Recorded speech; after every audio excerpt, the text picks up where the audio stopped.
Hello everyone, good evening to all of you. I hope you guys are doing great. तो उम्मीद है कि आप सभी लोग बहुत अच्छे होंगे, आपकी तैयारी भी काफ़ी अच्छी चल रही होगी। और गाइज जो आपके बचे हुए टॉपिक थे from the unit religion and society, आज हम लोग वो कंप्लीट करने वाले हैं। और फटाफट से शुरू करते हैं अपने उन टॉपिक्स की तरफ और बात करते हैं आज कुछ इम्पॉर्टेंट ऐसे टॉपिक्स की जो हमने अभी तक नहीं करी। तो बेसिकली हमने फंक्शनलिज्म की थ्योरी कर ली है, कॉन्फ्लिक्ट थ्योरी भी हमने कर ली है। आज हमको पहले करनी है नियो मार्क्सिस्ट पर्सपेक्टिव, तो जिसमें कि हम लोग पढ़ेंगे ऑटो मद्रो को। ठीक है, नाम याद रखिएगा, ऑटो मद्रो। ये नियो मार्क्सिस्ट पर्सपेक्टिव के बारे में आज हमें पढ़ना है।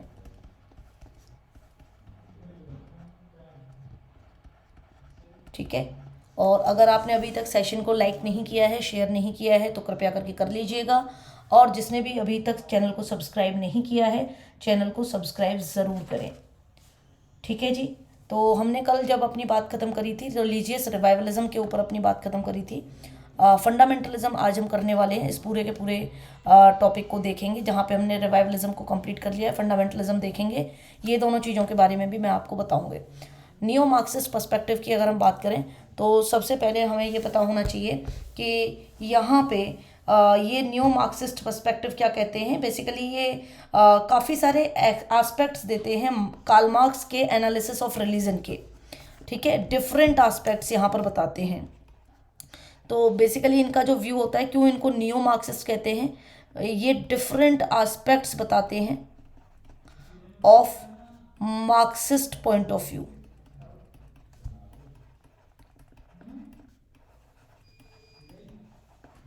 ठीक है जी। तो यहाँ पे ये बताते हैं कि जो आइडिया है मतलब रिलीजन के सम चलिए मैं आपको आगे स्लाइड्स में ही दिखाती हूँ। ठीक है, अच्छा एक और बात है, आज के न्यूज़पेपर में आपने ये आर्टिकल पढ़ा होगा। अगर नहीं पढ़ा है कोई बात नहीं है, इतना इंपॉर्टेंट नहीं है, लेकिन यहाँ से हमें एक वर्ड मिलता है सेक्ट। सेक्ट के बारे में मैंने आपको बता ही दिया है। डेरा सच्चा सौदा, जो चीफ हैं बाबा राम रहीम जो हैं आपके चीफ ने बोला है, मतलब अभी वो तो जेल में है लेकिन चीफ कोई दूसरे बने हुए हैं। तो उन्होंने बोला है कि followers to go by directions of sect leader, कि जो भी फॉलोअर्स हैं डेरा सच्चा सौदा के, वो उस सेक्ट के जो फॉलोअर्स हैं उस सेक्ट के लीडर्स की डायरेक्शन के थ्रू जो है चलेंगे। गुरमीत राम रहीम सिंह जी ऑलरेडी क्या हैं, जेल में हैं। ठीक है, इवन यहाँ पे आदमपुर में बाई इलेक्शन और पंचायत पोल भी हुए थे हरियाणा के अंदर। तो बाबा राम रहीम का जो है एक मैसेज आया था, वीडियो मैसेज आया था।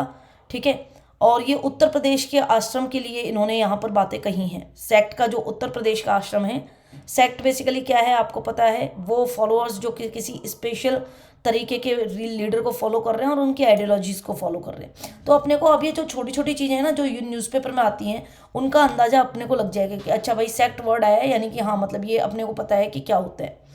ठीक है जी, तो आगे चलते हैं और न्यू मार्क्सिस्ट पर्सपेक्टिव को देखते हैं। ये सब हो चुका है, लेट मी टेल यू कि हमको कहाँ से आगे करना है। मार्क्सिस्ट पर्सपेक्टिव हमने कर लिया था, किबूत स्ट्राइप देख ली थी हमने, बैप्टिज्म देख लिया था। न्यू मार्क्सिस्ट पर्सपेक्टिव में हमको ऑटो मैद्रू को पढ़ना है। तो मार्क्स का जो व्यू है कि रिलीजन एक कंजर्वेटिव फोर्स है। ठीक है, एक रूढ़िवादी शक्ति है। न्यू मार्क्सिज्म में क्या होता है, न्यू मार्क्सिज्म में ये लोग कहते हैं कि रोल जो है रिलीजन का, वो समाज के अंदर एक रेडिकल सोशल चेंज लेके आता है। ठीक है, नव मार्क्सवादी उस भूमिका को पहचानते हैं कि धर्म जो है परिवर्तन लाने में काफ़ी कैपेबल है। अब जैसे कि ये क्या कहते हैं वो देखते हैं। इनकी पूरी थ्योरी को यहाँ पे समराइज़ किया हुआ है, लेकिन आगे चल के इनकी पूरी थ्योरी को हमने देखा भी है। ये है auto metro, relative autonomy of religion की थ्योरी इन्होंने दी थी।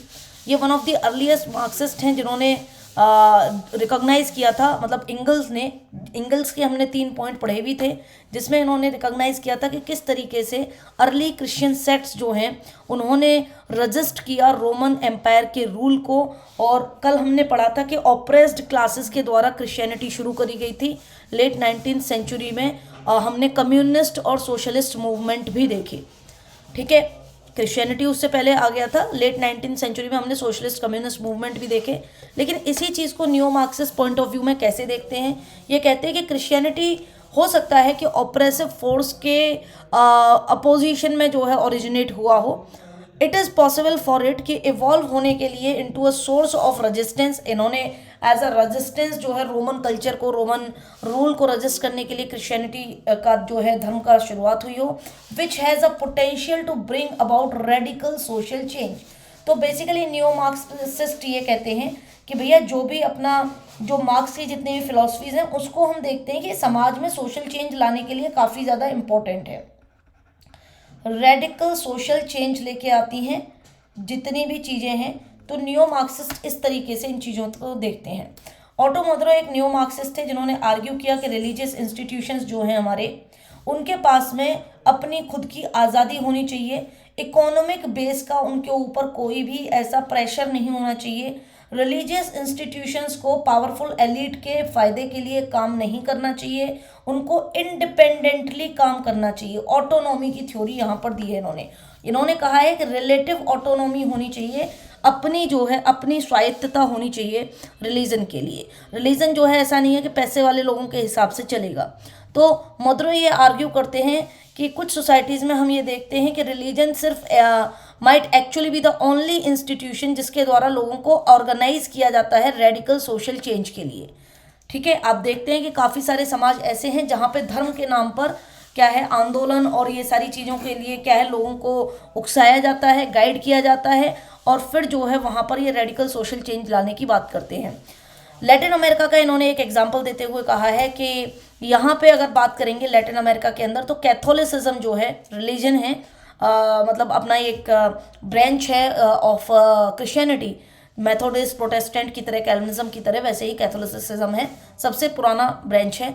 ये कहते हैं कि traditionally it was tended to act as a conservative force. ठीक है, तभी तो प्रोटेस्ट करके प्रोटेस्टेंट धर्म शुरू हुआ क्रिश्चियनिटी के अंदर। तो it has tended to support the political and economic elites, कि ये कंजर्वेटिव फोर्स की तरह था आम नागरिकों के ऊपर, आम लोगों के ऊपर, और ये इकोनॉमिक और पॉलिटिकल एलिट्स जो होते थे, जो मोनार्क होते थे, जो क्लर्जी क्लास होती थी, उनको सपोर्ट करता था। इवन यहाँ पर ये लोग मिलिट्री डिक्टेटरशिप भी लगा देते थे। ठीक है, और धर्म जो है, धर्म के नाम पर इसको गाइड किया जाता था। जब हम बात करते हैं मिडिल 19th सेंचुरी की, ठीक है, 1850 जब कि फ्रांस के अंदर रिवॉल्यूशन और एनलाइटनमेंट और ये सारी चीज़ें शुरू हो गई हैं, तो यहाँ पर हम देखते हैं कि कुछ कैथोलिक प्रीस्ट जो हैं धीरे धीरे इस चीज़ को, अपने ही इस प्रोसेस को क्या करने लगे, अपने ही इस प्रोसेस को क्रिटिसाइज करने लगे। क्रिटिसाइज किया गया तो क्या हुआ कि यहाँ पे जो रेडिकल इनइक्वालिटीज़ थी लैटिन अमेरिका के अंदर, उनको क्रिटिसाइज किया गया। इनइक्वालिटीज़ यानी कि धर्म के नाम पर जो है लोग इनइक्वल थे। अब प्रीस्ट ने क्या किया, प्रीस्ट ने लोगों को प्रीच करना शुरू किया, भाषण देना शुरू किया। जो लोग क्रिटिक्स थे उन्होंने आम आदमी के साथ, रॉ पीपल, मैंगो पीपल के साथ में जुड़ के उन्होंने लैंडलेस जो पीजेंट थे उनको जो है समझाया। लैंडलेस पीजेंट जो कि जिनके पास में खेती बाड़ी कुछ नहीं थी, वो सपोर्टर बन गए, और यहाँ पर ये लोग जो प्रीस्ट थे वो लीडर्स बन गए मूवमेंट ऑफ सोशल जस्टिस के लिए। ये एक एग्जाम्पल है जो कि हमने यहाँ पर देखा हुआ है। दूसरा एक और एग्जाम्पल है इसी चीज़ का, liberation theology movement. Liberation theology movement क्या कहता है कि 1970 के अंदर लिबरेशन थियोलॉजी जो है बहुत ज़्यादा क्रिटिकल थी। लिबरेशन थियोलॉजी का कहने लिबरेशन का मतलब क्या होता है, लिबरेशन का मतलब होता है मुक्ति, आज़ादी। ठीक है, थियोलॉजी मतलब रिलीजन ऑफ स्टडी जहाँ पे हम करते हैं, तो हमको क्या करना चाहिए, बेसिकली फ्रीडम के साथ में फ्री होना चाहिए religion of study of religion. तो ये जो चीज़ है वो वेल्थ और पावर को क्रिटिसाइज करती थी, उसकी क्या करती थी, निंदा करती थी, जो कि बुर्जुआजी क्लास में लैटिन अमेरिका के अंदर देखा जा रहा था। और फिर लोग ये क्या कर रहे थे, ये लोग कह रहे थे कि वेल्थ को रीडिस्ट्रीब्यूट किया जाना चाहिए, वोकल सपोर्ट उसके लिए हो रहा था। तो बेसिकली मतलब ये है, न्यो मार्क्सिज्म ये कहता है कि जब आप क्या करते हैं, कोई ऐसा एक मूवमेंट शुरू करते हैं जहां पर पहले आपने ऑपरेशन देखा हो, इनइक्वालिटीज देखी हो, और वो मूवमेंट की वजह से क्या कर रहे हैं, आप अपने ऊपर के जो ऑपरेशन है उसको रेजिस्ट कर रहे हैं, तो जो सोशल चेंज आएंगे समाज के अंदर, वो सारे के सारे समाज के लिए अच्छे होंगे। और यही कहते हैं ये लोग कि ये जो रिलीजियस मूवमेंट है इस तरीके से समाज में सामाजिक चेंज लाने के लिए बेहतर है। ठीक है, क्योंकि कहीं ना कहीं से तो शुरुआत होगी ही। तो जरूरी नहीं है कि जितने भी मार्क्सिस्ट हैं वो रिलीजन को हमेशा एक कंजर्वेटिव फोर्स की तरह देखते हों। न्यो मार्क्सिस्ट रिलीजन को एज अ सोशल चेंज का टूल भी देखते हैं, है ना। ये कहते हैं कि भैया ये तो टूल है, religion as a tool for radical social change, है ना, रेडिकल सोशल चेंज का क्या है, एक टूल है। तो बात समझ में आ रही है। तो मार्क्स के खुद के जो कलीग हैं, जो फ्रेंड रहे हैं फ्रेडरिक इंगल, वो ये भी सजेस्ट करते हैं कि भैया रिलीजन के दो तरीके के नेचर हैं। माना कि रिलीजन कंजर्वेटिव फोर्स की तरह काम करता है, लेकिन लेकिन रिलीजन जो है इसका दूसरा कैरेक्टर ये है कि ये अगर एक साइड पर ये पावरफुल, एक साइड पर अगर ये पावरफुल कंजर्वेटिव फोर्स है, तो दूसरे साइड पर ये क्या करता है, दूसरे साइड पर ये समाज के लिए फंक्शनल भी है। अब जैसे कि फ्रेडरिक इंगल की यहीं पर एक हम जो है हिंदुइज्म के कैरेक्टर को लेके बात करते हैं। हिंदुइज्म के कैरेक्टर को लेकर जब इन्होंने बात करी है, ठीक है, तो बेसिकली ये कहते हैं कि एक तरफ पावरफुल कंजर्वेटिव फोर्स है, दूसरी तरफ इस जो स्टेटस को समाज के अंदर बना हुआ है, जो ये व्यवस्था बनी हुई है, उस व्यवस्था को चैलेंज भी करते हैं। यहाँ पर चैलेंजेस द स्टेटस को, ठीक है, ये डुअल नेचर है। और एंकरेज करता है रिलीजन सोशल चेंज को एंड प्रमोट्स सोशल चेंज। बहुत ही सिंपल भाषा में लिख दिया है आप लोगों के लिए। जैसे कि हिंदुइज्म के अंदर ही देखेंगे, भारतीय सभ्यता के अंदर ड्वेल कैरेक्टर है, जहां पर एक जगह हिंदुइज्म के अंदर जो कास्ट सिस्टम है वो ऑपरेसिव है, वो पावरफुल कंजर्वेटिव फोर्स की तरह नजर आता है, जनरेशन से चलता हुआ सिस्टम है, इंडियन सोसाइटी को डिवाइड किया गया है ऐसी एक सोशल क्लास के द्वारा जो कि इमोबाइल है, इमोबाइल जहाँ पे मोबिलिटी बहुत कम है। कास्ट सिस्टम में आप अपनी कास्ट नहीं बदल सकते हैं, ये बाई बर्थ के आधार पे आपको मिलता है। और यहाँ पर हम जो है अनटचेबल्स को, दलित्स को वो बॉटम में रखते हैं ऑफ द सोशल लाइफ के, आउटसाइड दी का, और अनटचेबल्स को तो आउटसाइड दी कास्ट रखते हैं, ठीक है, दलित को बॉटम में और अनटचेबल्स को आउटसाइड दी कास्ट सिस्टम रखते हैं। हाउएवर यही रिलीजन अगर एक जगह ये कंजर्वेटिव फोर्स बन रहा है, तो दूसरी जगह यही रिलीजन ऐसा है कि जहां पर ये इंस्पायर कर रहा है सोशल चेंज को। इंडियन नेशनल मूवमेंट, जहां पर हम भारत की आज़ादी का जो स्वतंत्रता संग्राम है उसमें आप देखेंगे कि जो प्रिंसिपल्स ऑफ नॉन वायलेंस है वो हिंदुइज्म के प्रिंसिपल्स के अंदर से आए हैं। नॉन वायलेंस जो कि महात्मा गांधी जी ने यूज किया था, अहिंसा का सिद्धांत, ठीक है, सेल्फ रिनंसिएशन का सिद्धांत, ठीक है, ये भी कहाँ से आया है, ये भी हिंदू धर्म से ही लिया गया है। At the heart of Mahatma Gandhi ultimately successful campaign against the British empire. तो इसका मतलब ये है कि आज की डेट में भी अगर आप देखें कि Hinduism is again argued to be driving the social change as a key factor, कि इंडिया के इकोनॉमिक डेवलपमेंट में जब हम बात करते हैं तो वहाँ हम देखते हैं कि धर्म को लेकर जो है हम लोग यहाँ पर, जैसे कि आप देखिए कि कितने सारे कॉरिडोर्स बन रहे हैं, रिलीजियस कॉरिडोर्स बन रहे हैं, जिससे क्या है टूरिज्म प्रमोट होगा। अभी रिसेंटली प्रधानमंत्री मोदी जी ने महाकाल कॉरिडोर का क्या किया है, उद्घाटन किया है।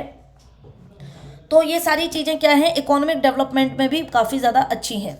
एक प्रिंसिपल ऑफ होप भी है, यहाँ पे न्यू मार्क्सिस्ट हैं एक अर्नेस्ट ब्लॉच, उनका एक प्रिंसिपल ऑफ होप है। प्रिंसिपल ऑफ होप क्या कहता है कि religion did offer people the idea of a better sort of society, कि रिलीजन ने लोगों को एक आइडिया दिया कि ये समाज को बेटर कैसे कर सकते हैं, यानी कि समाज को बहुत बेहतरीन यूटोपिया, मतलब जहाँ पे सब कुछ अच्छा हो, कैसे बना सकते हैं।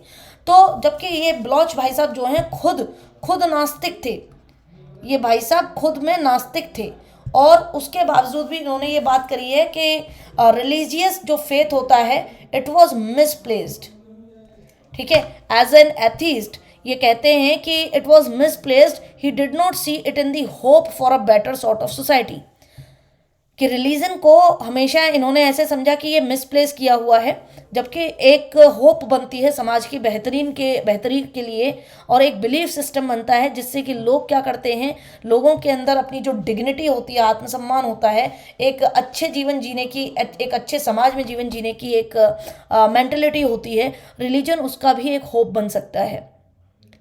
ये कहते हैं कि जब आप किसी रिस्क ऑफ ओवर सिंप्लीफाइंग, अगर आप ब्लॉच के काम को अगर आप देखेंगे, अगर आप गूगल वगैरह करेंगे और पढ़ेंगे, तो ये देखेंगे कि इन्होंने कभी भी it does include the idea that the hope for a better world, दुनिया की बेहतरी के लिए जो होप है वो कहाँ से आती है, वो रिलीजियस बिलीफ से ही आती है, किसी न किसी धर्म के बिलीफ सिस्टम से ही आती है, और ये इन्फ्लुएंस करती है पूरे के पूरे समाज को अच्छी चीज़ों के लिए ऑन दी मदर अर्थ।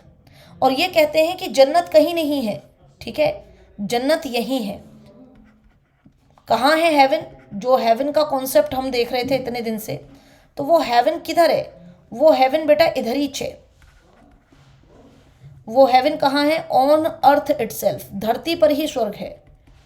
ठीक है, death after life after death का कोई कॉन्सेप्ट नहीं है। और इसी की वजह से यहाँ पर और न्यू जेरूसलम इन्होंने वहाँ बताया है कि रियली मतलब लोग जो हैं क्या कर रहे हैं, रिलाई कर रहे हैं, रिवॉल्यूशनरी सोशल चेंजेस आ रहे हैं और समाज जो है बेहतर बन रहा है। रिलीजन लोगों को इकट्ठा करके और एक बेहतर समाज की तरफ आगे लेके जा रहा है। एक एंटोनियो ग्राम्स्की हैं, ये इटालियन मार्क्सिस्ट हैं, इटली के हैं और मार्क्सिस्ट फिलॉसफी को सपोर्ट करते हैं।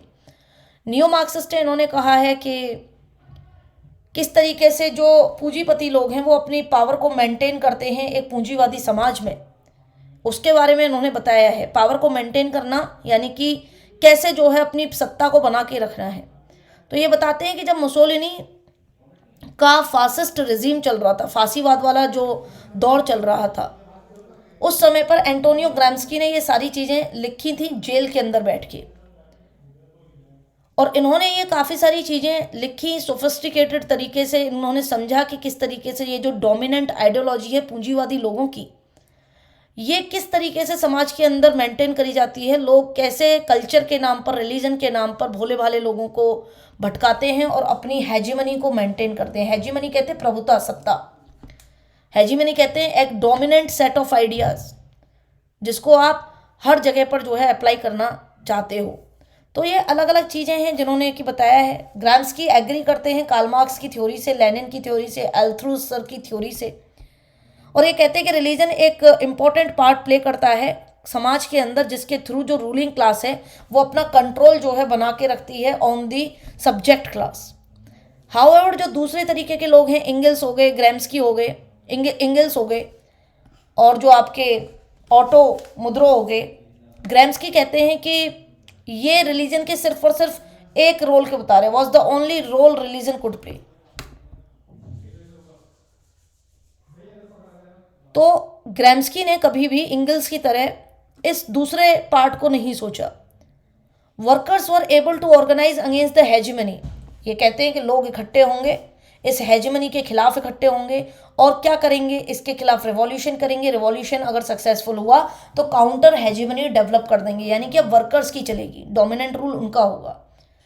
तो religion could be useful for building the bourgeoisie's hegemony, it could also be useful for the building a counter hegemony. तो रिलीजन के नाम पर यदि आपके ऊपर ऑपरेशन किया जाता है, ऑपरेशन, ठीक है, आपके ऊपर आपको दबाया जाता है, तो आप भी रिलीजन का सहारा लेके उठ के खड़े हो सकते हैं और रिलीजियस सोशल चेंज लाने के बाद आप भी अपनी हेजमनी स्थापित कर सकते हैं।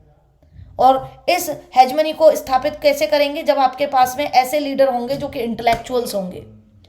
ये कहते हैं कि religious leader could take the role of organic intellectuals. जो हमारे रिलीजियस लीडर्स हैं, जैसे कि हमने अभी इस एग्जाम्पल में देखा था, कौन से एग्जाम्पल में, जहाँ पे हमने ये बात करी थी, जो थियोलॉजी, लिबरेशन थियोलॉजी मूवमेंट हुआ था, जहाँ पे प्रीस्ट खुद क्रिटिसाइज कर रहे थे उस समय की सत्ता को, और इन्होंने लोगों को इकट्ठा किया, लोगों को इकट्ठा करके समझाया और फिर लोगों ने इनको सपोर्ट किया और एक मूवमेंट खड़ा हुआ। तो ये जो बात हो रही है यहाँ पर, ये कह रहे हैं कि रिलीजियस जो लीडर हैं वही इंटेलेक्चुअल बन के आगे आएंगे, काउंटर हेजिमनी को क्रिएट करने में सहायता करेंगे, पॉपुलराइज करेंगे इन ऐसे आइडियाज़ को जो कि रूलिंग क्लास को काउंटर कर सकें, और एक रिबेलियन, एक प्रोटेस्ट के थ्रू जो है यहाँ पर चीज़ों को बदला जाएगा। दो एग्जाम्पल्स इन्होंने यहाँ पर दिए हैं कि किस तरीके से ग्राम्स्की ने कहा है कि ऑर्गेनिक इंटेलेक्चुअल जो आपके रिलीजियस लीडर्स हैं वो किस तरीके से इन आइडियाज़ के थ्रू सोशल चेंज ला सकते हैं। इन्होंने कहा है कि मार्टिन लूथर किंग को ही देख लो आप, यूएस के सिविल राइट्स मूवमेंट में उनका role as a intellectual, organic intellectual था। दूसरा इन्होंने कहा कि जो लिबरेशन थियोलॉजी मूवमेंट हुआ लैटिन अमेरिका के अंदर, वहां पर जो प्रीस्ट्स का रोल था, जो कि क्रिटिक्स थे, जो कि क्रिटिसाइज करते थे उस समय की सत्ता को, उस समय के रूल को, उस समय की जो आपकी ऑर्थोडॉक्सी चल रही थी उसको, कैथोलिक्स की, तो वहाँ पर लिबरेशन थियोलॉजी जो है लैटिन अमेरिका के अंदर इन्हीं ऑर्गेनिक इंटेलेक्चुअल्स की वजह से आई। फिर बात करते हैं, थोड़ा और आगे आ जाते हैं, सेकेंड वर्ल्ड वॉर की बात करते हैं। 1940s ऑनवर्ड्स आप देखेंगे कि जब यूएसए मतलब जब सेकेंड वर्ल्ड वॉर चल रहा था तो यूएसए के अंदर काफ़ी ज़्यादा मूवमेंट्स होने लगे इस चीज़ के लिए लेकर कि लोगों के बीच में जो भेदभाव है उसको ख़त्म किया जाए, जो रेसिस्ट पॉलिसी है उनको ख़त्म किया जाए। पर्टिकुलरली यहाँ पर जो एक लॉ था, जिस लॉ का नाम है Jim Crow law, Jim Crow laws, इन जिम क्रो लॉज को ख़त्म किया जाए जो कि साउथ अमेरिका में चलता था। एंड इन रूल्स, ये रूल्स क्या करते थे, ये रूल्स काले और गोरे लोगों के बीच में विभिन्नताएं और उनके बीच में द्वेष भाव पैदा करते थे, चाहे वो आपका पब्लिक प्लेस, स्कूल हो, हॉस्पिटल्स हो, कहीं पर भी हो।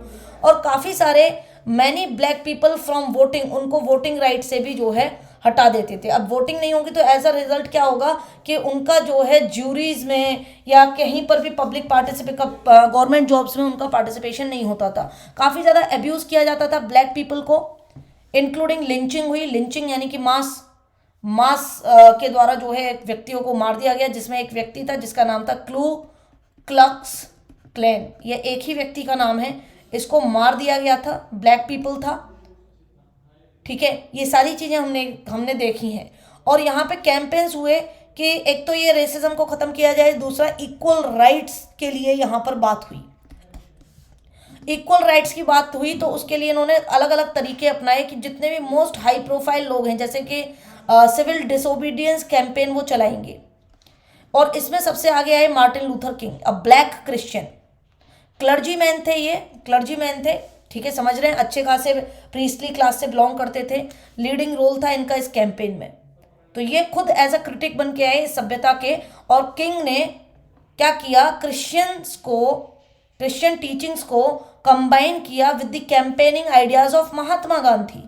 तो हम अपने देश में महात्मा गांधी जी की चर्चा जो है नहीं करते हैं और उनके रोल को कई बार हम डिमीन भी कर देते हैं, जो कि हमें नहीं करना चाहिए। जबकि अमेरिका के अंदर Martin Luther King ideas of Mahatma Gandhi के ऊपर कैंपेन कर रहे हैं, जिससे कि ये अपने समाज में चेंज लेके आ सके और लोगों के दिलों को, दिमागों को चेंज कर सके।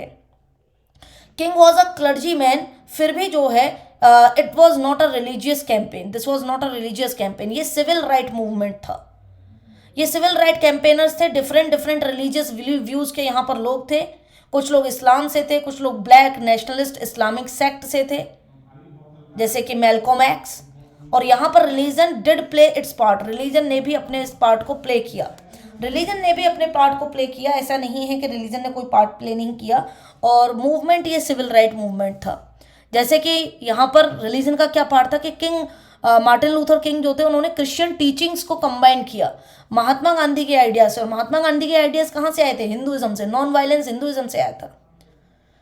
तो चर्चेज जो हैं प्रोवाइड करती हैं काफ़ी सारे कैंपेनर्स को, एक सेंचुरी की तरह वहाँ पर उनको मिलता है and become local campaigning hub बन जाती हैं। चर्चेज जो हैं वहीं से काफ़ी सारे कैंपेन्स को रन किया जाता है। तो इसीलिए रिलीजन का काफ़ी ज़्यादा रोल रहा है। यहाँ पे अमेरिकन साइकी के अंदर स्टेटमेंट्स दिए गए कि all man are born equal before God, भगवान के सामने तो सबको इक्वल है। और इन सारी चीज़ों से इन मूवमेंट्स को काफ़ी ज़्यादा बल मिला। वैसे ही लैटिन अमेरिका का पूरा मैंने यहाँ पर पूरी केस स्टडी लिख दी है कि क्या हुआ था वहाँ पे, ठीक है। और जैसे कि हमने यहाँ वाली लिखी है, ये डिस्कस करी है, दोनों ही हमने डिस्कस कर ली हैं। तो इसमें भी रिलीजन का रोल था। एल सेल्वाडोर के अंदर मिलिट्री डिक्टेटरशिप आ गई थी, ब्रूटल रिप्रेशन चल रहे थे। यहाँ पे एल सेल्वाडोर के अंदर काफ़ी ज़्यादा चीज़ें चल रही थी। और आपका जो गुटेमाला है वहाँ पे भी फाइट हो रही थी, मिलिट्री डिक्टेटरशिप के अगेंस्ट लोग आ गए थे। तो काफ़ी सारी सैन सेल्वाडोर जो कि वहाँ उनकी राजधानी है, उसमें भी कैथोलिक चर्च जो है परफॉर्म कर रही थी रिवॉल्यूशनरी रोल्स, तो कंजर्वेटिव फोर्स के खिलाफ, ठीक है। तो ऑटो मुद्रो ने हमें यही बताया है, 1980 की थ्योरी है, इसको पढ़ लीजिएगा, ठीक है। चलिए, तो इवेल्युएट करेंगे न्यू मार्क्सिज्म को। तो न्यू मार्क्सिज्म में क्या है कि एक व्यक्ति था यहाँ पर, जब हम इस लैटिन अमेरिका के केस स्टडी को पढ़ते हैं तो वहाँ पर एक व्यक्ति था जिसका नाम था रोमेरो। एंड रोमेरो कौन था? Romero was a archbishop. He used his platform to speak out against the government. उसने काफ़ी ज़्यादा उस ऑपरेसिव गवर्नमेंट के बारे में बोला जो कि लोगों को डिमीन कर रही थी, और इसकी वजह से लोगों ने क्या किया, इनको सपोर्ट किया, और जब सपोर्ट किया तो गवर्नमेंट ने रोमेरो को मारने का आदेश दिया, denouncing state killings and widespread torture. काफ़ी सारी स्कीम्स थी जो कि असिस्ट करती थी विक्टिम्स को, उनकी फैमिलीज को, लेकिन एक समय के बाद रोमेरो इतना प्रचलित हो गया था कि सरकार घबरा गई और सरकार को यहाँ पे एसेसिनेट करना पड़ा। 1980s में रोमेरो को मार दिया गया। और ये बड़ा ही क्लियर एग्जाम्पल है रिलीजियस फिगर्स का एंड रिलीजियस ऑर्गेनाइजेशंस का कि ये जो दोनों चीज़ें हैं they do not working hand in hand with the state. ये स्टेट के जरूरी नहीं है कि उनकी फ्रीक्वेंसी से मैच होकर काम करें, कई बार ये स्टेट के गवर्नमेंट के खिलाफ भी चली जाती हैं और जो रूलिंग क्लास है उसके खिलाफ चली जाती हैं। और ruling class as a conservative force अगर काम कर रहा है तो ये उसके खिलाफ होती हैं, उनके अपोजिट होती हैं, डूइंग क्वाइट दी अपोजिट। तो जब हम यहाँ पे एवेल्युएशन करेंगे तो हम ये देखेंगे कि ये जो रोमेरो नाम का व्यक्ति था, he was officially declared as martyred in 2015।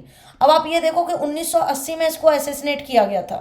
ये सोशल चेंज के लिए लड़ रहा था, लीडर था, लेकिन उसके बाद सोशल चेंज आए, ठीक है, लेकिन सरकारें जो बनी उन्होंने कभी भी उसकी शहादत को रिकॉग्नाइज नहीं किया। 2015 के अंदर उसकी शहादत को रिकॉग्नाइज किया गया कि उसने अपने देश के अंदर सोशल चेंज लाने के लिए अपना जीवन का बलिदान दिया। And there were some official जो कि कंडेम करते हैं इसके बावजूद भी लिबरेशन थियोलॉजी को। इतने सालों के बीच 1980 से लेकर 2015 के बीच काफ़ी सारे गवर्नमेंट ऑफिशियल उसके बाद भी लिबरेशन थियोलॉजी मूवमेंट को कंडेम यानी कि उसको मतलब क्या कहते हैं, घृणा से जो है बताते हैं, घृणा की तरह। कंडेम का मतलब होता है किसी से घृणा करना। पोप जॉन पॉल II यहाँ पर आपको देखने के लिए मिलेंगे, एक और बड़ी हस्ती। इवन ये भी जो है हाईली क्रिटिसाइज करते थे लिबरेशन थ्योरी और मार्क्सिज्म के बीच के लिंक को। इन्होंने काफ़ी ज़्यादा कैथोलिक इनको काफ़ी ज़्यादा कैथोलिक इवेंट्स में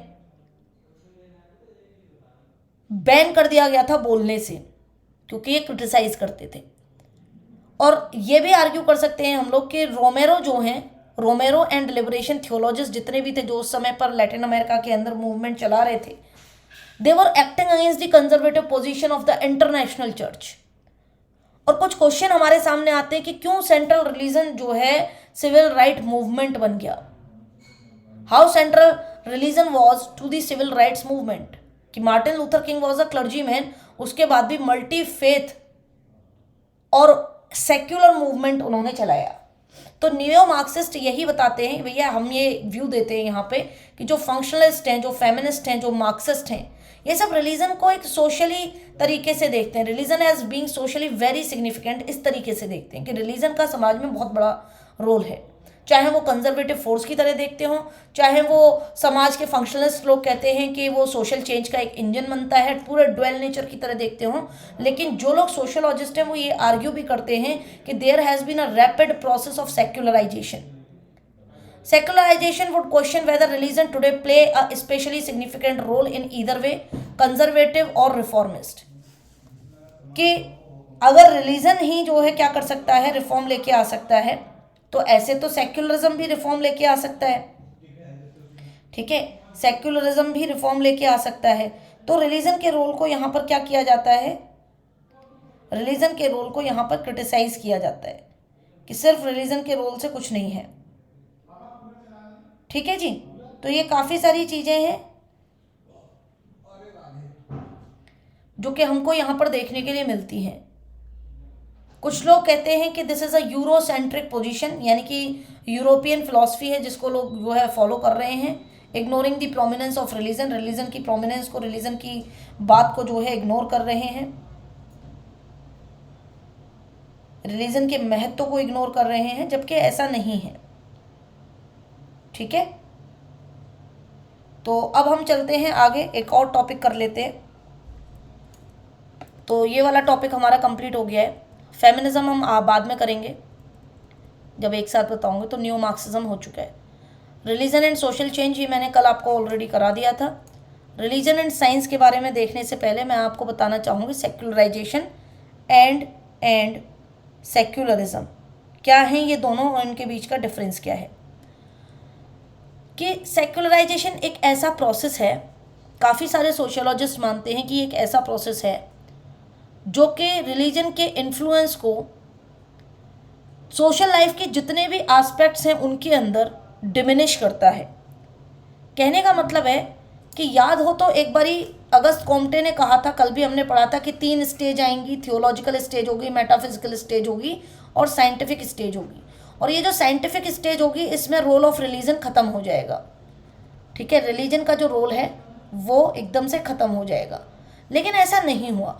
और ये कहते थे कि रोल ऑफ रिलीजन ख़त्म हो जाएगा तो लोग क्या हो जाएंगे, लोग रैशनल हो जाएंगे, लॉजिकल हो जाएंगे, और रिलीजन की ना सुन के लोग जो हैं रैशनल होंगे। रैशनल का मतलब है कि सेक्युलर हो जाएंगे, धर्मनिरपेक्ष हो जाएंगे। ठीक है, धर्मनिरपेक्ष हो जाएंगे। तो यहाँ पे आपको एक सोशियोलॉजिस्ट मिलेंगे जिनका नाम है ब्रायन विल्सन। तो देखो इस यूनिट में काफ़ी सारे सोशियोलॉजिस्ट हैं, उनकी लिस्ट बना लेना। वो कहते हैं कि यार ये सेक्युलराइजेशन बड़ी मस्त चीज़ है, वो सपोर्ट करते हैं इसको कि सेक्युलराइजेशन एक अच्छी चीज़ है और ये एक ऐसा प्रोसेस है जहाँ पर जो आपकी रिलीजियस थिंकिंग है, जो प्रैक्टिस है, जो इंस्टीट्यूशंस है, उनका सोशल सिग्निफिकेंस खत्म हो जाता है। ये कहते हैं कि जितने भी की कॉन्सेप्ट्स हैं सोशियोलॉजी के अंदर, उनमें एक की कॉन्सेप्ट सेक्युलराइजेशन का भी है। जहाँ रिलीजन का एक कॉन्सेप्ट है वहाँ पर सेक्युलराइजेशन का भी एक कॉन्सेप्ट है और उसका बहुत ही इम्पोर्टेंस भी है। ठीक है, तो सेक्युलराइजेशन बेसिकली क्या है? सेक्युलराइजेशन बेसिकली क्या है वो मैं आप लोगों के लिए यहाँ पे कुछ लिखना चाहूँगी, अगर आप चाहें तो इस चीज़ को नोट कर सकते हैं।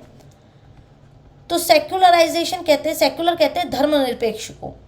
ठीक है, सेक्युलर कहते हैं धर्मनिरपेक्ष को,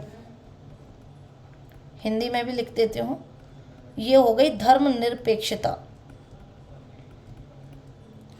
और ये जो धर्मनिरपेक्षता है इसको आप कैसे डिफाइन करेंगे? तो आप ये बताएंगे it is a process, secularisation is a process जिसके अंदर where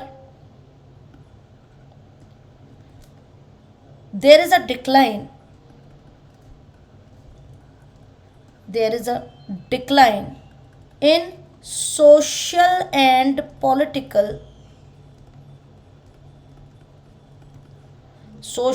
political importance of religion। Religion की सामाजिक और राजनीतिक जो महत्व है वो कम हो जाता है। कैसे रिलीजन का? भाई सेक्युलर कंट्रीज में रिलीजन तो होते हैं लेकिन किसी एक सिंगल रिलीजन का डोमिनेंस खत्म हो जाता है। ठीक है, सिंगल रिलीजन का डोमिनेंस खत्म हो जाता है, ये बात याद रखना, ये कीवर्ड है। दूसरे शब्दों में अगर मैं बोलूँ आपको तो रिलीजन क्या है, दूसरे शब्दों में अगर मैं बोलूँ आपको तो रिलीजन एक ऐसा प्रोसेस है, एक ऐसा प्रोसेस है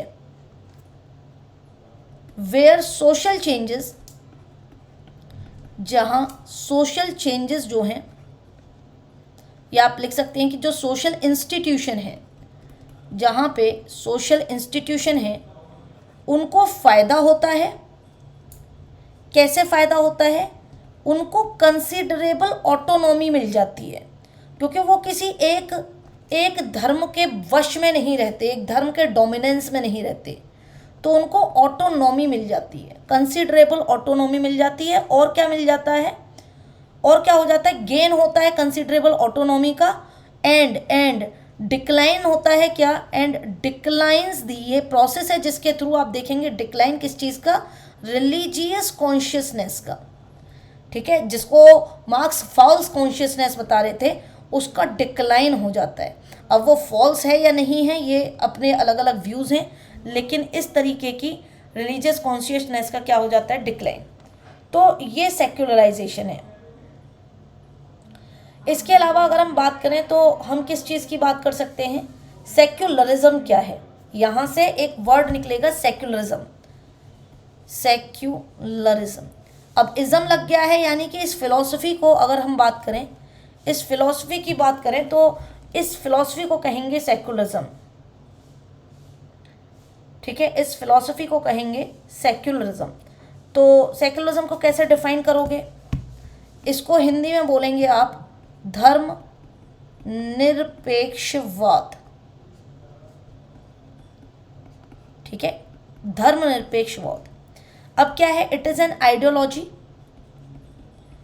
it is an ideology where, जहां पे आप क्या देख रहे हैं, जहां पे आप देख रहे हैं रिलीजियस इन्फ्लुएंस,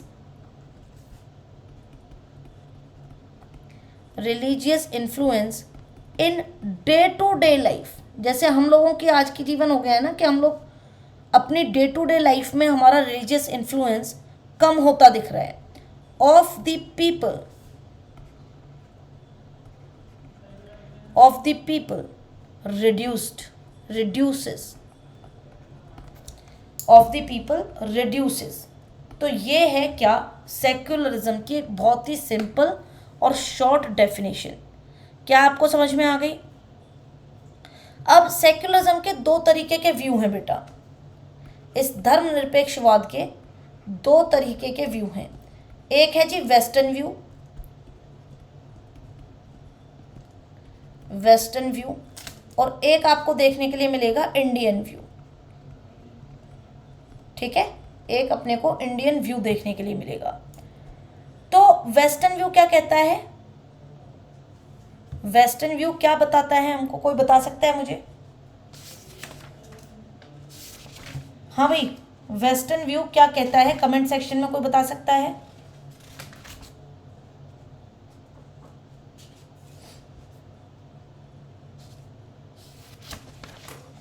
जल्दी जल्दी जल्दी।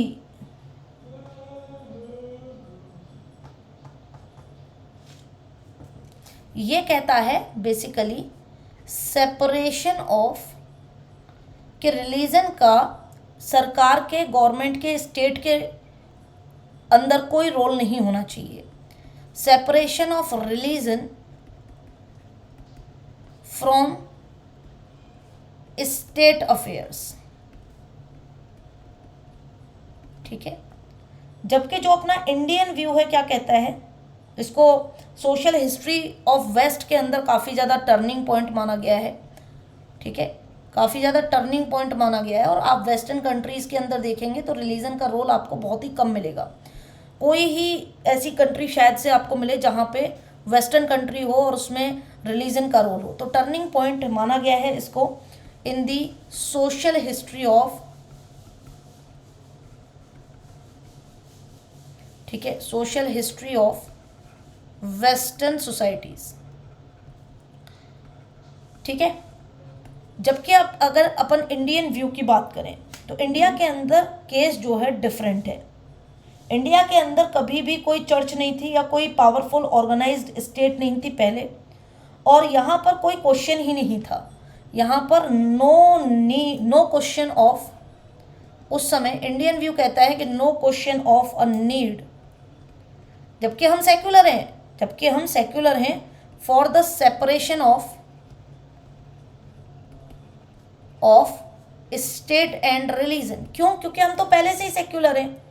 सेक्युलराइजेशन का मतलब ही यही है रिलीजन के अंदर कि यहाँ पे पब्लिक इश्यूज के ऊपर अटेंशन ज़्यादा होगा, और जो अपने सेक्युलर और प्रोफेन एक्टिविटीज़ हैं, ठीक है, जो डे टू डे एक्टिविटीज़ हैं, उनके अंदर जो है उनको इतना ही इम्पोर्टेंट माना जाएगा जितना जो है सेक्रेड थिंग्स को हम इम्पोर्टेंट मानते हैं। ठीक है, तो सेक्युलर एंड प्रोफेन एक्टिविटीज़ को, सेक्युलराइजेशन का मतलब है जो अपनी सेक्युलर एक्टिविटीज़ हैं।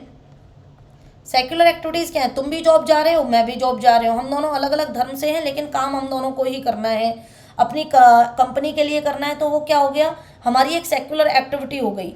या फिर कह सकते हैं जो प्रोफेन एक्टिविटीज़ हैं, प्रोफेन मतलब जो डे टू डे लाइफ की एक्टिविटीज़ हैं। प्रोफेन का मतलब ये नहीं होता कि वो पवित्र नहीं अपवित्र है। मैंने बार बार बताया और हर बार मैं इस चीज़ को बताती हूँ कि प्रोफेन का मतलब है डे टू डे एक्टिविटीज़। उनको उतनी ही इम्पोर्टेंट दी जाती है, as important as sacred activities. ठीक है, सेक्रेड एक्टिविटीज़ जितनी ही उनकी इम्पोर्टेंस होती है, तभी हम कह सकते हैं कि हम सेक्युलर कंट्री के अंदर हैं, क्योंकि वहाँ पे धर्म की भी उतनी ही इम्पोर्टेंट है, सेक्रेड चीज़ों की भी उतनी इम्पोर्टेंट है जितनी कि प्रोफेन चीज़ों की इम्पोर्टेंस हो। तो ये जो डेवलपमेंट हुआ सेक्युलरिज्म की आइडियोलॉजी का, ये कैसे हुआ? ये सेक्युलरिज्म की जो आइडियोलॉजी का डेवलपमेंट हुआ वो यूरोप के अंदर जब सेक्युलराइजेशन आया, ठीक है, तब हुआ। डेवलपमेंट की अगर आप बात करोगे, डेवलपमेंट ऑफ सेक्युलरिज्म, ये जो आइडियोलॉजी है, ये आइडियोलॉजी का डेवलपमेंट हुआ यूरोप में। यूरोप का जो सेक्युलराइजेशन था, जब आपका रेनेसॉ पीरियड आया, साइंस की चीज़ें आप देखिए, रिलीजन का रोल थोड़ा कम हुआ, वहाँ पर आप देखेंगे कि उस समय जो है वहाँ पर सेक्युलरिज्म की ये जो धारणा है ये एक आइडियोलॉजिकल गोल बनकर निकल के आई, जहाँ पे लोगों की आइडियोलॉजी इसने बदल दी। तो ideological goal of new political philosophy, ठीक है। तो ये एक नई पॉलिटिकल फिलॉसफी के गोल की तरह निकल के आई। वो पॉलिटिकल फिलॉसफी क्या कह रही थी कि अंत गोल हमारा क्या है कि हमें एक ऐसे समाज की तरफ बढ़ना है जो कि धर्मनिरपेक्ष हो, ठीक है। और जो पॉलिटिकल मूवमेंट्स हुए and political movements after French revolution, तो वहां से ये सेक्युलरिज्म का फिलॉसफी पूरा का पूरा निकल के आता है, ठीक है। फ्रेंच रिवॉल्यूशन आपको मैंने ऑलरेडी पढ़ाई दिया है। तो ये जो अपना सेक्युलरिज्म है, ये किस तरीके की आइडियोलॉजी, अगर ये आइडियोलॉजिकल गोल है तो ये किस तरीके की आइडियोलॉजी है, ये एक प्रोग्रेसिव आइडियोलॉजी है, ठीक है। ये प्रोग्रेस की तरफ लेके जाती है, क्योंकि यहाँ पे कॉन्फ्लिक्ट, जो रिलीजियस कॉन्फ्लिक्ट होते हैं उनका कोई स्कोप नहीं है, ठीक है। No scope of religious conflicts.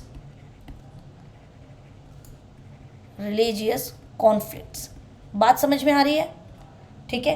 तो ये इसलिए एक प्रोग्रेसिव है, जब कॉन्फ्लिक्ट नहीं होंगे रिलीजन के नाम पे तो आप क्या करेंगे, प्रोग्रेस करेंगे ही। तो इसका जो प्रोग्रेसिव आइडियोलॉजी है, ये इसकी एक्चुअल में नेसेसरी क्वालिफिकेशन है। क्वालिफिकेशन का मतलब है कि अगर आप एक सेक्युलर कंट्री में हैं तो आप प्रोग्रेसिव आइडियोलॉजी रखते होंगे, ठीक है। और ये चीज़ें हम कब देखते हैं, यूरोप के अंदर जब फ्यूडल सिस्टम खत्म हुआ और जब थियोलॉजिकल स्टेट खत्म हो गई और जब अराइवल हुआ किस चीज़ का, यहाँ आप देखेंगे कि इस आइडियोलॉजी ने क्या कर दिया, एंड ऑफ फ्यूडल, यूरोप के अंदर फ्यूडल सिस्टम एंड थियोलॉजिकल जो स्टेज थी जहाँ पे हम धर्म के नाम पे रूल कर रहे थे, थियोलॉजिकल और रूल को ख़त्म कर दिया इन्होंने, थियोलॉजिकल स्टेज को ख़त्म कर दिया। और क्या लेके आए, ये अराइवल हुआ किस चीज़ का, अराइवल ऑफ लिबरल, ठीक है, arrival of liberal democratic states बनी, डेमोक्रेटिक स्टेट बनी। बात समझ में आ रही है, ठीक है। किसके बाद, after French revolution, after French revolution. Still आज अभी भी, ठीक है, 1851 के बाद में, ठीक है, मिड 19th सेंचुरी की बात करते हैं। तो ये जो टर्म है बेसिकली, जो सेक्युलरिज्म की जो टर्म है उसके बारे में भी लिख लीजिए, जहरीला तथ्य है ये एकदम। और ये जहरीला तथ्य कहता है कि ये जो टर्म है 1851 में, this term secularism was given by George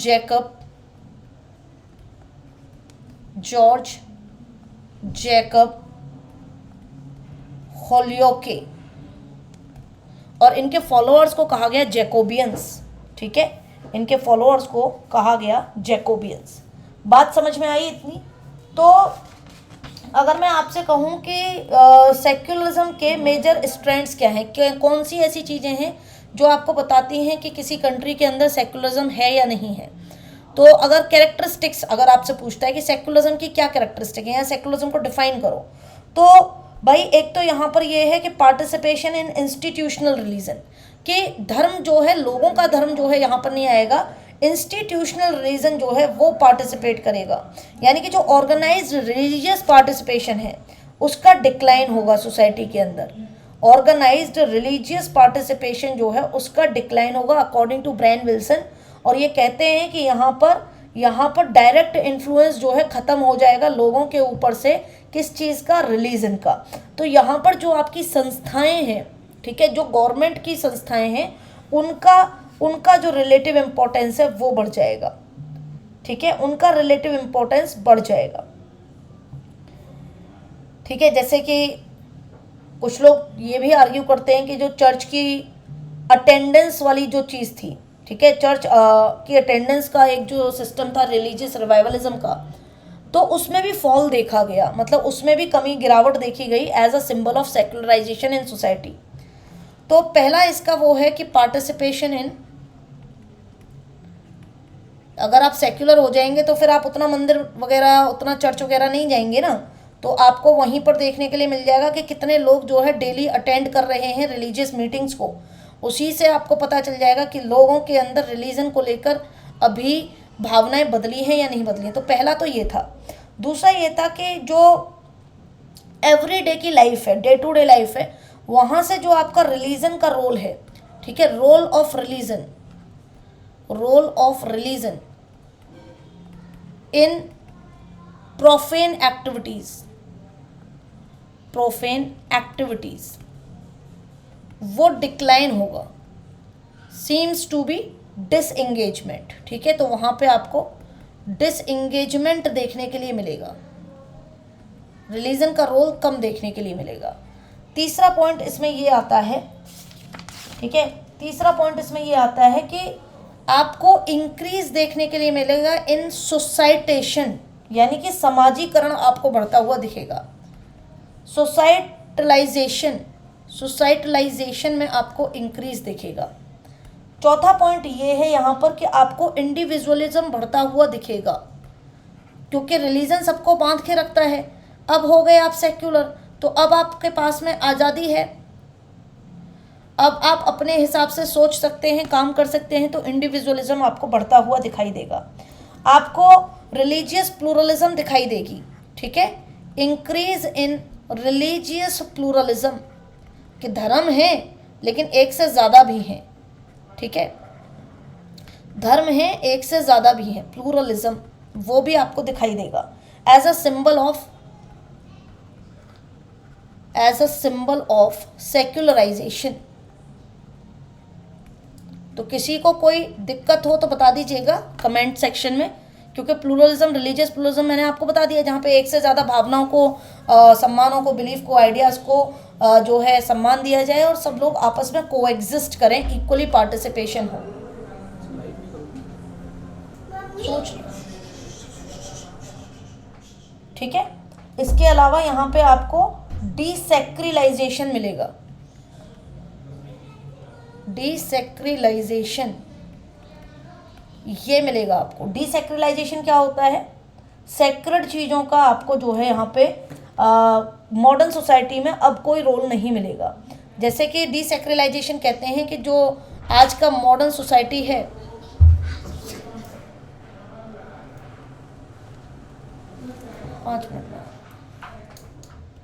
जो आपका मॉडर्न सोसाइटी है, उस मॉडर्न सोसाइटी में जो सिग्निफिकेंस है,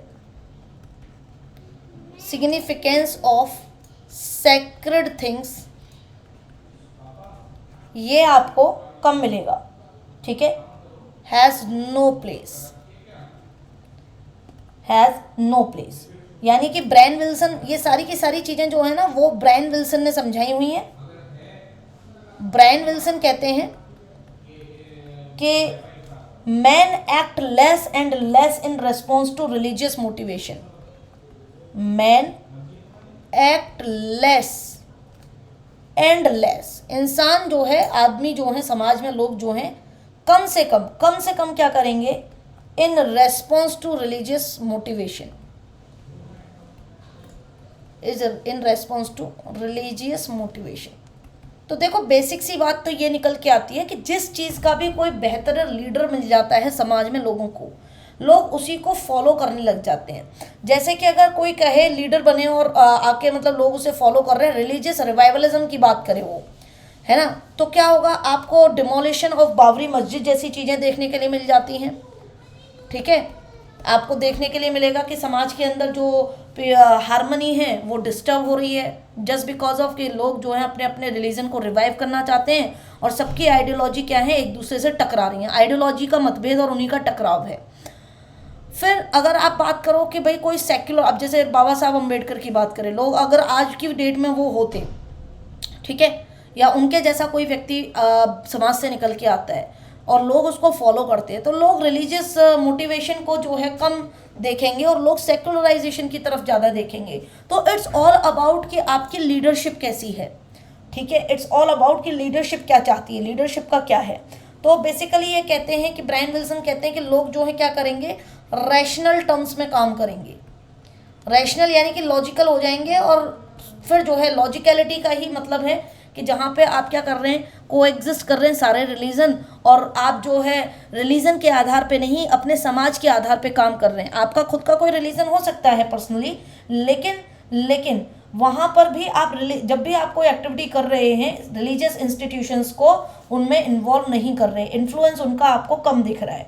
मटेरियल एस्पेक्ट ऑफ लाइफ में आपको रिलीजियस इंस्टीट्यूशंस का इन्फ्लुएंस दिख ही नहीं रहा है या डिक्रीज हो गया है। लोग किस तरीके से रिलीजियस बिलीव्स को होल्ड करते हैं, पहले ज़माने में बहुत ज़्यादा होता था, इसीलिए आज की डेट में हम नए बच्चे कहते हैं कि पहले अंधविश्वास था, ये था वो था। बेसिकली वो अपने रिलीजियस बिलीव्स को होल्ड करते थे, और आज के टाइम में रिलीजियस बिलीव्स को होल्ड उतना नहीं हम लोग कर पाते हैं।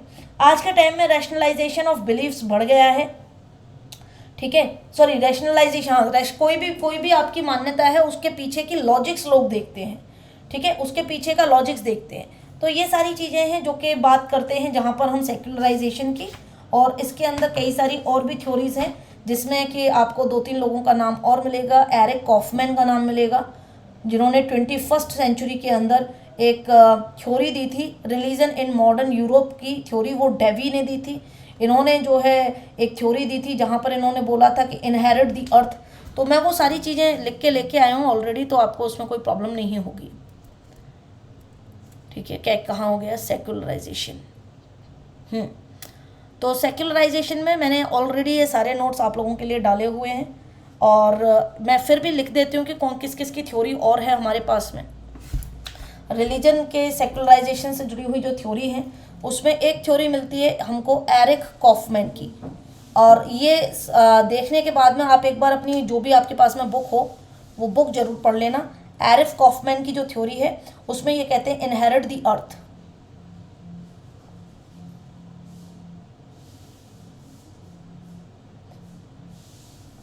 शैल the religion inherit the earth.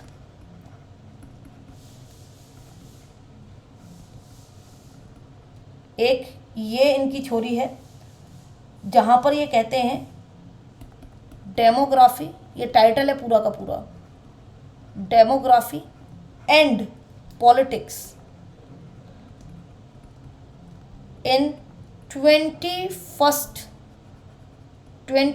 Century, और ये पब्लिश हुई थी 2011 में, ठीक है। एक और थ्योरी है जहाँ पर डेवी नाम के एक सोशियोलॉजिस्ट हैं, उनकी थ्योरी है religion in modern Europe, religion in modern Europe 2000 के अंदर पब्लिश हुई थी ये, सन 2000 के अंदर, जहाँ पर इन्होंने कहा था कि बिलीफ ऑफ बिलीवर्स है बिलीफ विदाउट बिलोंगिंग, ठीक है। इसके अंदर इन्होंने कहा था, इसके अंदर ही इन्होंने कहा था बिलीफ विदाउट बिलोंगिंग, ठीक है। एक थ्योरी है जहाँ पर थॉमस लकमैन है, ये कुछ थ्योरीज आपको पता होनी चाहिए। थॉमस लकमैन, जिसमें ये कहते हैं कि द इनविजिबल रिलीजन, ये काफ़ी पुरानी है, मतलब डिक्रीजिंग ऑर्डर में 2011 2000, द इनविजिबल रिलीजन। ये कहते हैं कि सेकुलराइजेशन अपने आप में एक इनविजिबल रिलीजन की ही तो तरह है, जहाँ पर लोग क्या कर रहे हैं, एक विशेष तरीके की फिलॉसफी को फॉलो कर रहे हैं। 1967 में आया था, ये कहते हैं कि religion is still alive in the form of secularisation, religion is still alive in the public sphere, ठीक है। Religion is not declining but it's being channelled in other directions, कि रिलीजन जो है डिक्लाइन नहीं हुआ है, बस उसको चैनलाइज कर दिया गया है दूसरी फॉर्म्स में। फिर हम न्यू रिलीजियस मूवमेंट्स भी देखते हैं, और न्यू रिलीजियस मूवमेंट्स जो होते हैं वो सेक्युलराइजेशन के ऊपर एक चैलेंज होते हैं, ठीक है।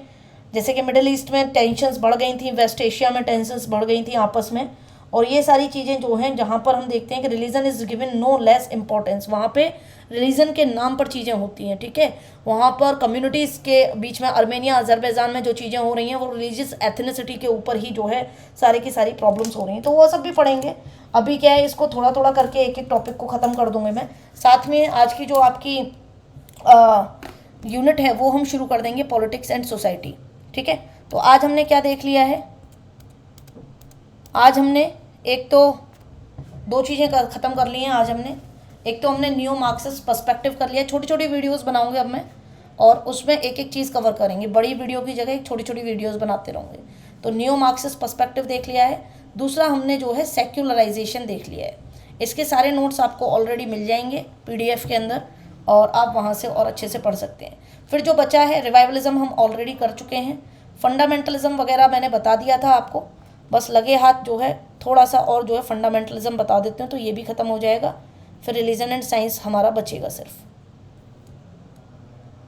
तो फंडामेंटलिज्म क्या है, ये मैंने आपको बताया था कि स्ट्रेस जब हम देते हैं, जब हम सेकुलराइजेशन के बिल्कुल उल्टी बात करते हैं, जब हम कहते हैं कि आप अपने धर्म को जो है फॉलो करें, एक होता है सेकुलराइजेशन जहाँ पे धर्म का सिग्निफिकेंस कम हो जाता है, एक होता है फंडामेंटलिज्म जहाँ पे हम अपने रिलीजियस टेक्स्ट और रिलीजियस चीज़ों को, बाइबल को, ग्रंथ को, गीता को, कुरान को फॉलो करते हैं और फेथ और डॉक्ट्राइन्स को फॉलो करते हैं, उसको कहते हैं फंडामेंटलिज्म, कट्टरवाद, ठीक है। लिटरली हिस्टोरिकल रिकॉर्ड है, ठीक है।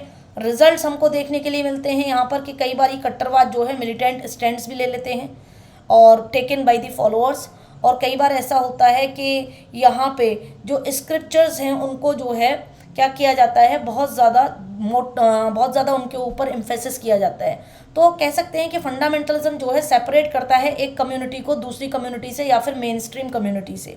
तो फंडामेंटलिज्म यानी कि कट्टरवाद के अंदर हम देखेंगे कि बहुत सारे various of arm bye its various arms, police, army and so on, society के अंदर ये सब लोग काम करते हैं, किस लिए, ताकि फंडामेंटलिस्ट एक्टिविटीज़ को क्या कर सके, समाज में से एलिमिनेट कर सके, ठीक है। और स्पेशली जो है ये तब होता है जब ये लोग फंडामेंटलिस्ट लोग जो हैं आउटसाइड दी लॉ के खिलाफ काम कर रहे होते हैं। कम्युनलिज्म कब होता है, फंडामेंटलिज्म की वजह से ही हम कम्युनलिज्म देखने के लिए मिलता है हमें। कम्युनलिज्म का मतलब है कि जब इस फंडामेंटलिज्म की जो फिलॉसफी है उसके थ्रू समाज में क्या हो जाते हैं, दो कम्युनिटीज़ के बीच में वायलेंस या राइट्स हो जाते हैं, ठीक है। तो क्या देखने के लिए मिलता है, कम्युनलिज्म देखने के लिए मिलता है। और ये इनका क्या है, एक पर्टिकुलर गोल हो सकता है, एक पर्टिकुलर एम हो सकता है, जिससे कि क्या कर सकें, ये अपनी कम्युनिटी की सुप्रीमेसी को इस्टेब्लिश कर सकें। फंडामेंटलिज्म एक ऑर्गेनाइज्ड और ऑल एनकम्पासिंग मूवमेंट की तरह काम करता है समाज के अंदर। स्टेप बाय स्टेप ये चीज़ें होती हैं और ये लोग प्रमोट करते हैं सोसाइटल गोल्स को, स्पेसिफिकली अपने रिलीजन के एनश्राइनमेंट के आधार पे, अपने रिलीजन के, ठीक है, पर्टिकुलर रिलीजन के एनश्राइनमेंट के आधार पे। यहाँ पे स्ट्रेटजीज होती हैं, ऑपरेशनल स्ट्रेटजीज होती हैं, उनके अंदर पीसफुल भी एक्टिविटीज़ हो सकती हैं, जैसे कि भाषण से ही सिर्फ काम चल जाए, लोगों की मेंटलिटी को बदलने की बात हो, लोगों को इन्फ्लुएंस करके चुन कीजिए, या फिर war life uses and movements भी होते हैं। तो एस्पेक्ट्स क्या हैं, सबसे पहले ये जो टर्म है ये यूज़ हुई थी 1910-1915 में, ठीक है। किसके द्वारा यूज़ हुई थी तो वो किसी को नहीं पता, एनोनिमस ऑथर हैं जिन्होंने 12 मतलब आज तक अपना नाम तक नहीं बताया, और 12 वॉल्यूम्स जो हैं उन्होंने पब्लिश किए थे एक थ्योरी के जिसका नाम था द फंडामेंटल्स। 1920 के अंदर ये इसको प्रिंट मीडिया ने इस वर्ड को यूज़ करना शुरू कर दिया। प्रिंट मीडिया यानी कि न्यूज़पेपर्स वगैरह में ये वर्ड आने लगा, और ये वर्ड आने लगा उन कंजर्वेटिव प्रोटेस्टेंट ग्रुप्स के लिए जो कि नॉर्थ अमेरिका में रहते थे, ठीक है। बाद में लिबरल इंटरप्रिटेशन देखी गई इस ये लोग क्या करते थे, ये लोग जो हैं लिबरल इंटरप्रिटेशन जो बाइबल की है उससे जुड़े हुए थे, और यहाँ पर कंजर्वेटिव्स जो हैं उनको कहते थे कि ये फंडामेंटल्स ऑफ फेथ को क्या करते हैं, उसके ऊपर जोर देते हैं। जो कंजर्वेटिव्स हैं ये फंडामेंटल फेथ के ऊपर जोर देते हैं और लोगों को बताते हैं कि these include belief in the virgin birth, divinity and physical resurrection of Jesus Christ and the infallibility of the scripture, कि जो आपका स्क्रिप्चर है वो कभी भी जो है धूमिल नहीं हो सकता, वो उसको कभी भी कोई नकार नहीं सकता, इनफॉलेबल है वो। और रिसरेक्शन हुआ है जीसस क्राइस्ट का फिजिकल, और यहाँ पर ये डिविनिटी की बात करते हैं, वर्जिन बाथ यानी कि जो आपकी होली डिप होती है उसकी बात करते हैं, और इस तरीके से फंडामेंटलिज्म का कॉन्सेप्ट आगे बढ़ता गया। आगे आप देखेंगे फंडामेंटल मूवमेंट्स भी देखने के लिए मिलेंगे, जो कि कहते हैं कि हमारे जो स्क्रिप्चर्स हैं वो इनफॉलेबल हैं, वो बेसिक इशू हैं जो कि लोगों की लाइफ को गाइड कर सकते हैं। इशू मतलब कोई ऐसी टेक्स्ट जिसकी आप बात कर रहे हैं, यहाँ पे इशू का मतलब वो है। कुछ फंडामेंटलिस्ट लोग ये कहते हैं कि कोई ज़रूरत ही नहीं है इन आपके जो वेद शास्त्र, जो आपके रिलीजियस टेक्स्ट हैं उनको इंटरप्रेट करने की, उनमें जो लिखा है वो अपने आप में सेल्फ एविडेंट है, मतलब उनको अपने तरफ से इंटरप्रेट करने की, समझने की, या उनका मतलब अलग अलग लोग अलग अलग जैसे मतलब बताते हैं उसकी भी कोई ज़रूरत नहीं है। और फंडामेंटलिस्ट लोग इंटॉलरेंट होते हैं, इंटॉलरेंस ऑफ एनी फॉर्म और ऑफ डिसएग्रीमेंट और डिसेंट आपको देखने के लिए मिल जाएगा। तो फंडामेंटलिस्ट लोग जो हैं एप्रीहेंसिव होते हैं थोड़े से, ठीक है, नैरो माइंडेड होते हैं और बाइगॉटेड होते हैं, ठीक है। तो ये सारी चीज़ें हैं, एस्पेक्ट्स हैं। टी एन मदान की थ्योरी आपको यहाँ पे पढ़ने के लिए मिलती है फंडामेंटलिज्म में, जहाँ पर ये फोकस करते हैं फंडामेंटल वर्ड के ऊपर कि किस तरीके से इसको वर्ल्ड वाइड जो है कंटेम्प्रेरी दुनिया के अंदर आज की डेट में इसको क्या मिल रहा है, एम्फेसिस मिल रहा है। 1993 की ये थ्योरी थी। इनके हिसाब से फंडामेंटलिज्म एक तरीके की वेराइटी ऑफ नॉर्म्स है, एक तरीके की वेराइटी ऑफ वैल्यूज़ को दिखाता है, एटीट्यूड को दिखाता है, जहाँ पे आइदर जज दी फंडामेंटलिस्ट और कंडेम देम आउटराइट, ठीक है। या तो जहाँ पर आप क्या है फंडामेंटलिस्ट लोगों को जज कर सकते हैं या फिर उनको कंडेम कर सकते हैं। ये वर्ड कई बार ठीक है कम्युनलिज्म की जगह गलती से यूज़ कर लिया जाता है।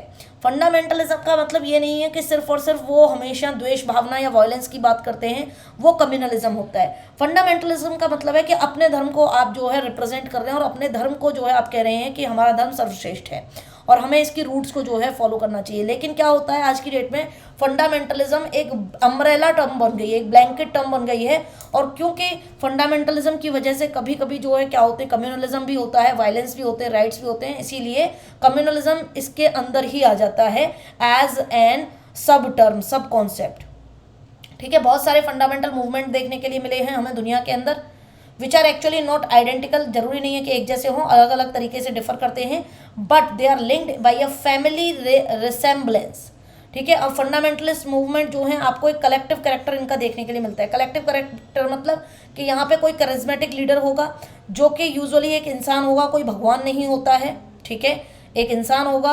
1979 में जो ईरानियन मूवमेंट हुआ था ईरान के अंदर, जो कि लीड किया था अयातोल्ला खोमेनी ने, और वो क्या थे, उन्होंने वहाँ पर पूरा का पूरा ईरान के अंदर रिलीजियस फंडामेंटलिज्म के ऊपर ही, उसके बल पे ही जो है पूरा का पूरा मूवमेंट वगैरह शुरू कर दिया था। आप पढ़ लीजिएगा उसको, आपके इंटरनेशनल उसमें होगा, वर्ल्ड हिस्ट्री में होगा। इसके अलावा जैसे कि हमारे एक सिखिज्म में एक संत हुए हैं, संत बिंदरान वाले, ठीक है, बिंदरान वाले, वो सिख फंडामेंटलिस्ट थे, उनकी वजह से काफ़ी अपसर्ज भी हुए थे। फंडामेंटलिस्ट लीडर्स जो हैं, अच्छा किसी को ये पता नहीं होता बट गूगल पे एक बार सर्च करके देखना ज़रूर। फंडामेंटलिस्ट लीडर जो हैं जरूरी नहीं है कि वो कोई रिलीजियस लीडर्स हों, हो सकता है वो पॉलिटिकल लीडर्स भी हों, जैसे कि मौलाना मसूदी जो कि जमाती इस्लामी का फाउंडर है इंडिया के अंदर, ये एक जर्नलिस्ट था, मौलाना मौदूदी, और ये क्या था, मेरे हिसाब से मसूदी होना चाहिए बट आप देख लेना एक बार, क्रॉस चेक कर लेना, ठीक है। तो ये भी एक फंडामेंटलिस्ट था। फंडामेंटलिस्ट लोग जो है प्रैक्टिकल लोग होते हैं, वो क्या करते हैं, वो रिलीजियसली स्पीकिंग करते हैं, रिलीजियस बातें करते हैं, रिजेक्ट करते हैं आज के करप्ट लाइफस्टाइल को, और कहते हैं जो हमारा पुराना लाइफस्टाइल था वही बेटर था।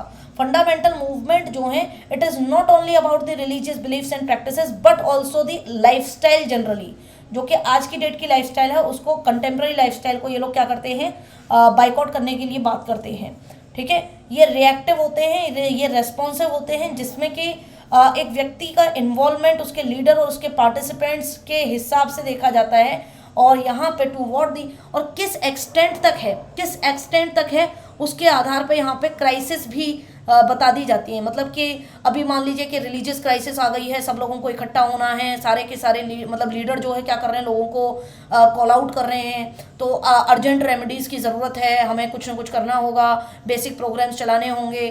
कैसे basic programs is presented as return to the original tradition, ये लोग बात करते हैं। तो ज़रूरी नहीं है कि ये हमेशा ही गलत हो, ये सिर्फ अपने ओरिजिनल ट्रेडिशन को फॉलो करने की बात कर रहे हैं, कंटेम्प्रेरी चीज़ों को रीडिफाइंड करने की बात कर रहे हैं, ठीक है। कंटेम्प्रेरी चीज़ों को रीडिफाइन करने की बात कर रहे हैं जो कि प्रेजेंट डे की नीड के हिसाब से कवर करें सोशल लाइफ को। और सेलेक्टिव रिट्राइवल ऑफ ट्रेडिशन की बात कर रहे हैं ये लोग, ठीक है। It may be even be an invention of tradition, ये कह रहे हैं कि ट्रेडिशन को वापस से इन्वेंट करने की ज़रूरत है। अब रिलीजियस फंडामेंटलिज्म के 5 अलग अलग तरीके हैं। पहला कि ये सेक्रेड टेक्स्ट जो हमारे होते हैं रिलीजियस टेक्स्ट, उनमें जो लिखा है उसको एज इट इज़ इंटरप्रेट कर लिया जाए, इसकी बात करते हैं। दूसरा, ये रिलीजियस प्लूरलिज्म को, सेकुलराइजेशन को क्या कर देते हैं, रिजेक्ट कर देते हैं क्योंकि ये उसके विपरीत हैं। ये कहते हैं कि personal experience of God's presence, ठीक है। आपको जैसे लगता है कि ईश्वर है, अल्लाह है, जीसस है, और कोई भी जो भी धर्म आप मानते हैं उस धर्म के जो भगवान हैं उनका आपको जो है कैसा एक्सपीरियंस, पर्सनल एक्सपीरियंस है, ठीक है। वर्ल्डलीनेस और इंटेलेक्चुअलिज्म जो है रिलीजियस ऑर्गेनाइजेशंस का, उसको मना करते हैं कि रिलीजियस ऑर्गेनाइजेशन जो कहनी है उनको मत मानो, गुड ओल्ड टाइम रिलीजन की बात करो, स्पिरिचुअल रिवाइवल की बात करो, आध्यात्म की बात करो। इसीलिए कह रहे हैं पर्सनल एक्सपीरियंस, आध्यात्म मतलब पर्सनल एक्सपीरियंस, ठीक है। तो ये सारी चीज़ें हैं। इसके अलावा फंडामेंटलिस्ट जो है सेक्युलर ह्यूमनिज्म, ठीक है, धर्मनिरपेक्ष इंसानियत को मना करते हैं, मतलब उसका अपोज करते हैं। तो वो मैंने आपको बता ही दिया कैसे करेंगे, ठीक है। ये कहते हैं कि सेकुलरिज्म की वजह से रिलीजियस फेथ जो है वीक हो जाते हैं और इसकी वजह से हमारी जो सोसाइटी है वो साइंटिफिक एक्सपर्ट्स की तरह मतलब देखने लग जाती है हर चीज़ को, और रादर देन कि God for guidance about how we should live. तो ये लोग जो हैं इनको मतलब बेसिकली लोगों को देखना चाहिए कि ईश्वर हमें गाइड कर रहा है जीवन जीने के लिए, लेकिन सेकुलरिज्म तो कहता है कि नहीं, रैशनल होना चाहिए। तो इसीलिए फंडामेंटलिज्म उसका अपोज करता है, ठीक है। तो ये कहते हैं कि many fundamentalist endorse conservative political goals, conservative political goals को एंडोर्स करते हैं, जिससे कि क्या हो, एक जो आपका रिलीजियस प्लूरलिज्म है उसका डिक्लाइन हो जाए और मोनिज्म जो है कंट्री के अंदर आ जाए, मोनिज्म, ठीक है। तो ऑल्दो जो फंडामेंटलिस्ट हैं वो कहते हैं कि आपको वर्ल्डली कंसर्न से नहीं मतलब होना चाहिए, back away from worldly concern. कुछ फंडामेंटलिस्ट लीडर आपको ऐसे भी देखने के लिए मिलेंगे जो कि आगे चल के पॉलिटिक्स के अंदर एंटर हो गए भाई साहब, ठीक है। जैसे कि पैट रॉबर्टसन, गैरी बॉर, ये फंडामेंटलिस्ट हुआ करते थे क्रिश्चियनिटी के वेस्टर्न कंट्रीज में, ये खुद पॉलिटिक्स में चले गए to oppose what they call for liberal agenda. क्यों चले गए? क्योंकि वेस्टर्न कंट्रीज में लिबरल एजेंडा चल रहा था गवर्नमेंट के अंदर, और उन्होंने कहा कि अगर एकदम समस्या को जड़ से खत्म करना है तो हमें खुद ही पॉलिटिक्स को संभालना होगा। तो ये पॉलिटिक्स के अंदर चले गए और ये लिबरल एजेंडा को अपोज करने लगे, फेमिनिज्म को अपोज करने लगे, गे राइट्स को अपोज करने लगे, ठीक है। तो ये सारी चीज़ें हैं। अब जो अपोनेंट्स हैं फंडामेंटल्स के, जो क्रिटिसाइज करते हैं फंडामेंटलिज्म को, वो कहते हैं कि फंडामेंटलिज्म रिजिड है, जजमेंटल है, सेल्फ राइटियस है, अपने आप को सही दूसरों को गलत बताते हैं। काफ़ी सारे लोग ये भी देखते हैं कि fundamentalism greater religious certainty and emphasize करता है इमोशनल एक्सपीरियंस ऑफ गॉड की प्रेजेंस को, और ये एक अपील है जो कि अल्टरनेटिव है to the more intellectual, tolerant and worldly mainstream denomination, कि आज की डेट में जो टॉलरेंट और इंटेलेक्चुअल दुनिया के अंदर जो है डिनोमिनेशन चल रही है उनके अपोजिशन में है, क्योंकि ये कहते हैं कि experience, emotional experience of God presence होना चाहिए, आपको अपने भगवान को पता आपको होना चाहिए। सो आज के सेशन में इतना ही करेंगे। Thank you so much. तो ये सेशन आप देख लीजिएगा और फिर हम लोग जो है डेली जो बचे हुए टॉपिक्स हैं वो मैं आपको कवर कराऊंगा, क्योंकि इसमें काफ़ी सारी और भी चीज़ें छोटी छोटी जो कि आपको पता होनी चाहिए। अगर हम इसको कंटिन्यू करेंगे एज ए यूनिट तो आपको लगेगा कि बहुत लेंदी हो रहा है, तो मैं एक छोटे टॉपिक्स की तरह इनको कवर कराने वाले हूँ। तो उम्मीद है कि आप चीज़ें इस हिसाब से भी अच्छे से सीख पाएंगे। और साथ ही में आज हम लोग दोस्तों अपनी दूसरी यूनिट को शुरू कर देंगे, जिससे कि आप जो है अपनी अगली यूनिट की तरफ बढ़ सकें। Till then take care, bye.